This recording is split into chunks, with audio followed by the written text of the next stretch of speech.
MHA Swear Jars by belicorn123, Chapter 2. Aizawa knew something was up the moment he entered his class.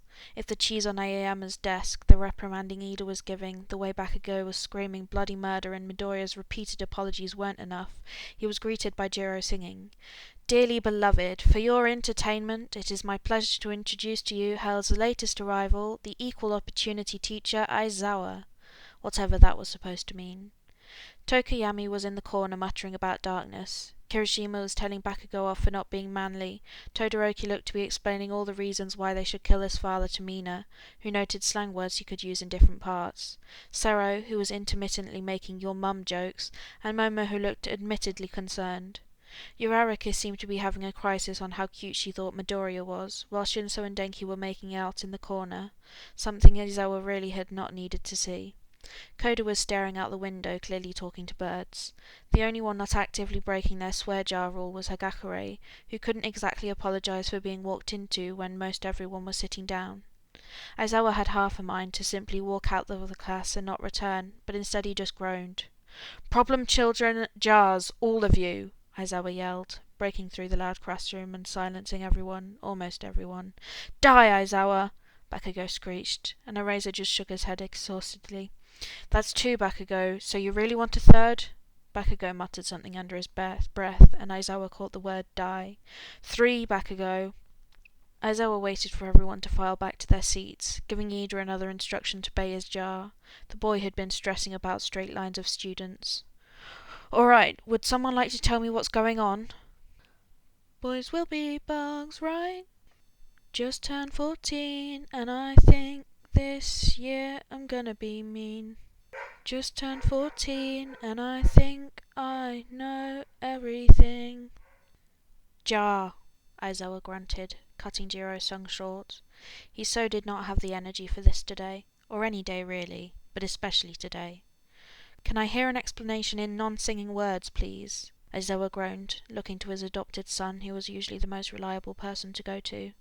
"Well, Denki was kind of really cute, so I wasn't really paying attention to the rest of them," Shinso admitted. "Jar." "What did I do?" "Your mama!" Sero called, already moving towards his jar. Aizawa didn't bother reprimanding the boy and turned to his son figure. "No loud blondes. Your only rule. Jar." At least Shinso didn't argue it, simply dropping some coins into the jar before returning to his seat. Before the boy so much as got back to his seat, 3 more rules were broken and 3 more jars were owed money. Aizawa walked out of the class. He took a solid minute to breathe and control himself before returning. "Sorry," Deku yelled the moment he did return. "Jar," Aizawa gritted out, very nearly walking out again. "You two, Shinso, Denki, and Aoyama. Jiro, I swear to actual hell, if you start singing—" "It starts with sorry," Jiro sang softly, seeming unable to hold herself back. Aizawa glowered at her as she walked towards the jar. I know. Alright, would someone please tell me what the hell is going on?" "It's nothing." "What do you mean?" "I'm not sure what you mean, Sensei." "What the hell are you insinuating? I'll kill you." "I'm so sorry, Aizawa-sensei." "Bakugo, Midoriya, jars," Aizawa instructed, before scanning the class, who either looked confused or like they were faking innocence. Was this some kind of bet? "Whatever, okay, let's just get on with it. Aoyama, stop eating cheese, you are literally lactose intolerant. The jar is not even the only punishment." "But it's so good," Aizawa groaned, pointing to the jar and clicking his fingers. At this rate, that trip to Disneyland with Aerie would be fully funded by these hellions. Throughout class, every student must have gotten told to put money in the jar at least 10 more times, and if he heard the word manly from Kirishima one more time, Aizawa might actually scream. He warned Present Mike of their insanity on his way between classes, and relaxed substantially when his other class was normal. At least the whole world wasn't against him, just 1A. Lunch was a living nightmare. Aizawa did in fact have to hear Kirishima say manly a whole lot more times, as the boy ranted to some second year about his friends, and worse, Aizawa didn't have it in him to scream. Jiro was heard singing multiple different songs mid-conversation, and Momo only seemed to encourage it. So Aizawa was starting to think he had no hope there. Todoroki was trying to create an endeavour bashing club that Aizawa was pretty sure the boy had named How to Get Away with Murdering a Pro Hero. Tokiyami was mumbling to himself as he rocked back and forth, which was worrying, but when Aizawa went to check on the kid, he found him to be mumbling about the greatness of darkness and leaning forward to put a coin on the table in front of him after every mention of darkness. Aizawa sighed and walked away. At this point, Bakugo had teamed up with Todoroki, threatening to murder everyone who didn't agree to join Todoroki's club, and suddenly Aizawa realized just how lucky he had been that the two weren't particularly close in the past. "What is going on with your class? It took me 20 minutes to get out of the classroom after the bell with a pure amount of apologies Deco gave for the smallest things," Present Mike asked, walking to stand next to Aizawa. "I thought they were all getting better at not doing the jars. I was going to make it more strict, and these hellions must have read my mind," Aizawa grunted, exhausted. "Bakugo and Todoroki have gone particularly bloodthirsty and deranged, and Jiro repeated me when I said that with the tune from a Has-Been Hotel song. Usually I love her references, but I swear she didn't say a word that wasn't a song, and she spoke a lot. The number of times I asked them to take note of something and she started singing non-stop from Hamilton. How did you survive them? You don't think this is the work of some quirk or something, do you? When would they have been hit by it? And what quirk would even cause this? I don't know," Aizawa admitted, practically groaning at the thought. No, this was his class being his class. It was a choice, and they were choosing to be menaces.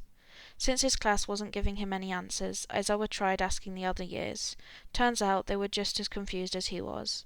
Half of them had joined Todoroki's club out of pure fear, and multiple reported that their first ever interaction with Jiro had been today with her singing.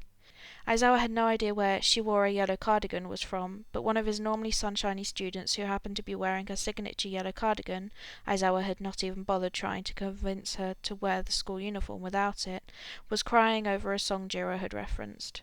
The one of his, more innocent, shall we say, children in 2A, came running to him to tell him they had witnessed a disturbing amount of PDA, and his description of the two was lavender hair and yellow hair.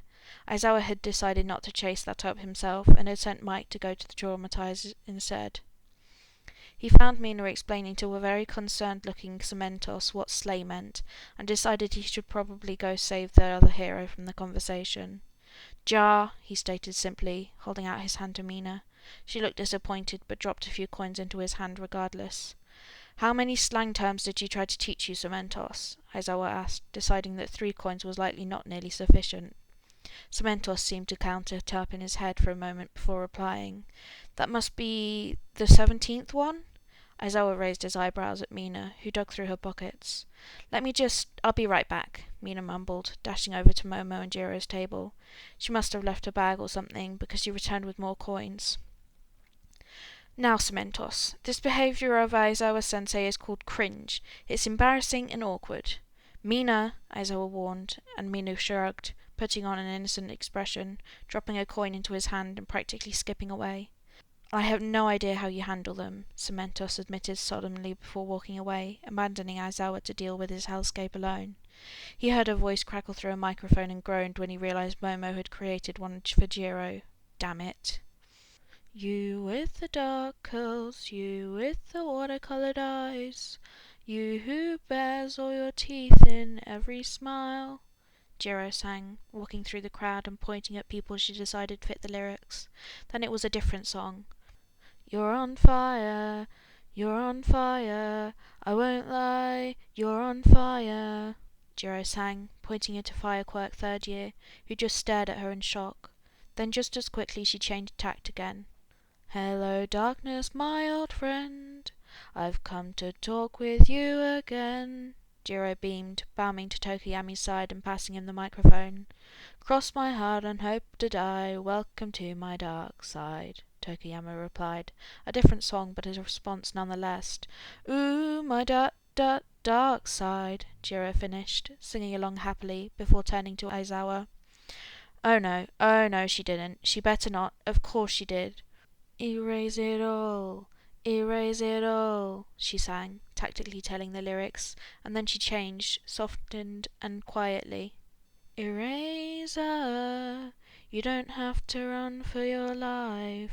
Come, don't walk, don't quit." The words eerily soft as they echoed around the room. Then she spun on her heel once again, changing up, as she headed straight to... oh no, this was bad. She was pointing right at Bakugo. They say put on a happy face, but we're tick-tock ticking like a time bomb, she yelled, screeching out a "Hey!" when an explosion was sent her way, and scurrying off. "Jar back a go!" Aizawa yelled across the room, knowing Jiro knew what she was doing. He could see her swapping coins from one pocket to another at each new song. "I didn't threaten to kill her."